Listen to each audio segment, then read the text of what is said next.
Okay guys, it's Championdjk. We're going to come at you with a real quick unboxing here today. Don't even know if I'm going to post this video or not. I guess if you're watching it, I posted it. This is an M2 Machines model kit series. We normally do Greenlight unboxings on this channel via my friend Diecast.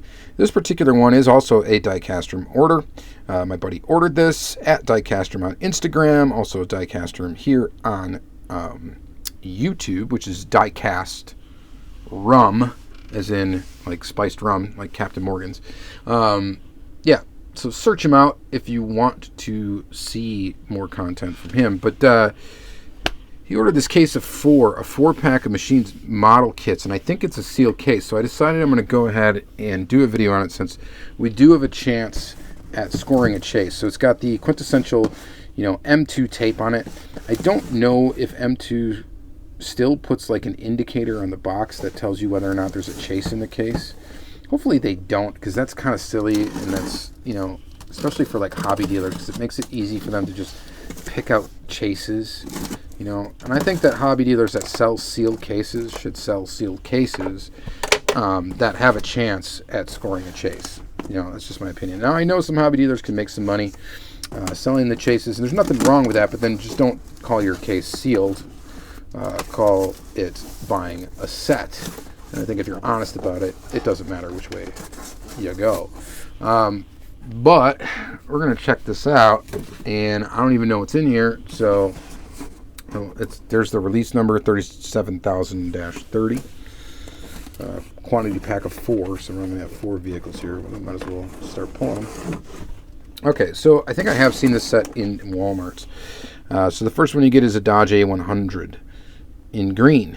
As all model kits, if you're not familiar with them, the deal with the model kits it comes with this cool little lift, M2 Machines lift. It comes with the 2 different sets of tires. You get to pick which wheel and tire combo you want to put in. Sometimes it comes with some other accessories like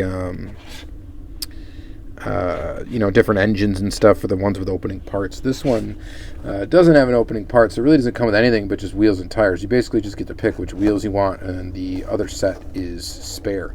And I don't think it comes with anything else. It comes in this kind of clamshell packaging. It wasn't always in this type of packaging. This is relatively new for M2. The older style packaging was slightly different.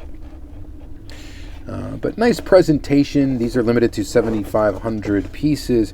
You guys know I really don't collect M2 that much, and there's some cool stuff. Don't get me wrong. It's just that you got to pick a brand not to collect, because if you don't, you're just buying too much stuff. And M2 just I decided not to collect them a while ago, and I just stuck to my guns on it. There are occasionally I will pick up a piece just because it's so cool. All right. Next is the Chevy Scottsdale. So they're square body Chevy casting. And my guess is this is why Diecast picked up this case, is because this is in here. And I think he's trying to go after all the dang M2 square bodies, which have fun, bud, because they put out a lot of them. And this one, you do get to pick a motor. You also get to pick, of course, your wheels and tires as well. Again, limited to 7,500 pieces. And yes, I have seen this in store for sure. And I did not pick it up, and I won't pick it up just because, again, I don't collect M2. I have a couple versions of the square body. I'm not about to go down that road of trying to get all of those. There's just too many of them, and it's just not enough space to collect all of them, in my opinion. Here's a casting that's cool that I don't have yet, and I'm going to probably get an example of it sometime here, and that's the 76 Datsun truck. I don't know if it's always a 76, but anyway, the Datsun truck. So again, limited to 7,500 pieces. You do get your choice of engine. You also get your choice of wheels and tires. Per usual, it comes with a screwdriver, so you got everything you need to put it together. I have put together one of these on the channel before and shown it. I think I've done it actually a couple times. Put together a model kit. And sometimes they turn out okay. Sometimes there's some quality issues with them.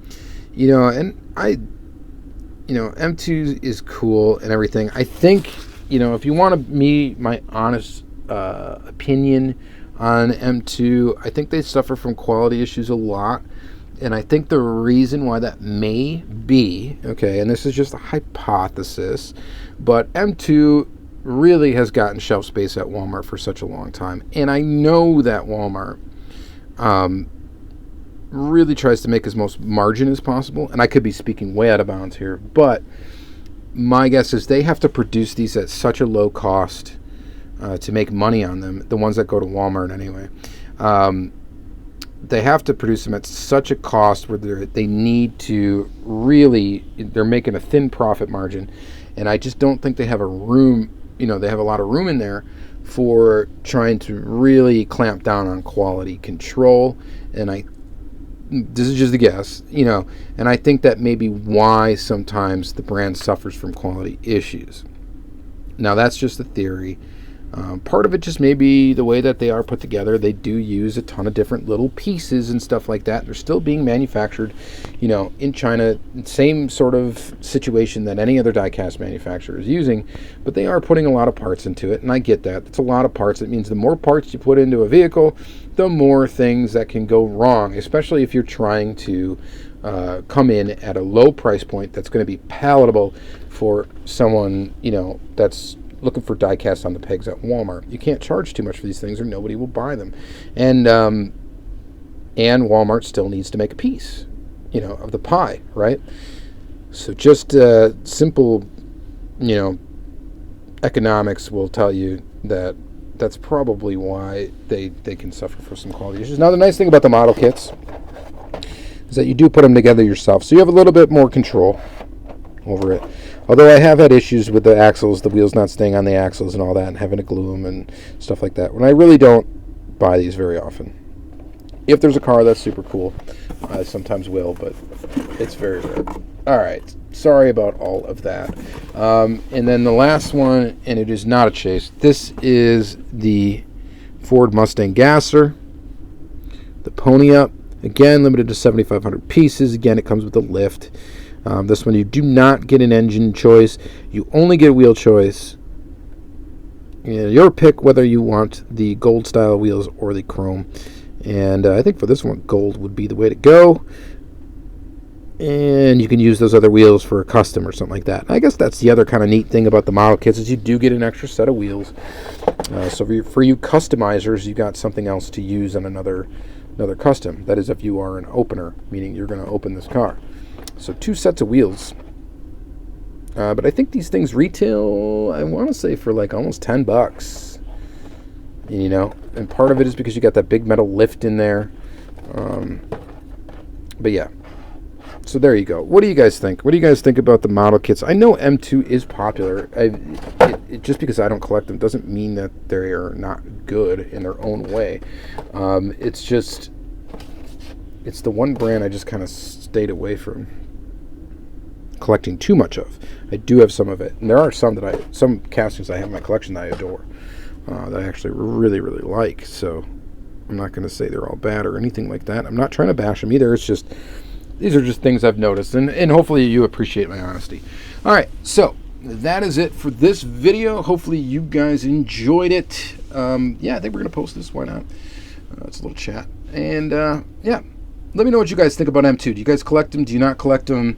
What are the factors, and what do you like about them? What don't you like about them? Do you guys buy these model kits? I'm always interested to know what you guys think of this stuff. And then for you people that are overseas and stuff that don't get M2, I don't know. Some countries might. I have no idea, really, to be honest. But if they were available, would you pick them up?